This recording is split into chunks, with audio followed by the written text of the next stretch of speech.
వికారాబాద్ జిల్లా లగచర్ల ఘటనపై తాండూరు మున్సిపల్ కార్యాలయంలో అధికారులు నిరసన తెలిపారు. కలెక్టర్ అధికారులపై దాడి ఘటనకు వ్యతిరేకంగా నల్ల బ్యాడ్జీలు ధరించి విధులకు హాజరయ్యారు.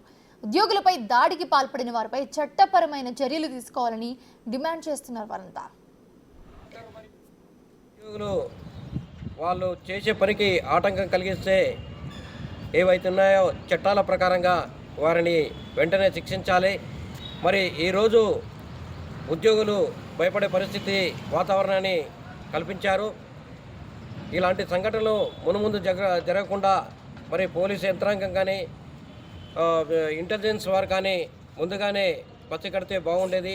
మరి దురదృష్టకరం, మరి ఒక జిల్లా కలెక్టరు అభిప్రాయం తెలుసుకోవడానికి వెళ్ళిన సందర్భంలో ఆ గ్రామస్తులు మరి ఉన్నతాధికారులనే వారిపైన దాడి చేసే విధంగా ప్రవర్తించడం మంచి పద్ధతి కాదు. ప్రజాస్వామ్యంలో ఎవరికైనా హక్కులు ఉంటాయి, కానీ ఏ విధంగా హరించే విధంగా చేయడం చాలా బాధాకరం. ఇటువంటి సంఘటనను ఉద్యోగ వర్గాల తరపు నుంచి మేమందరం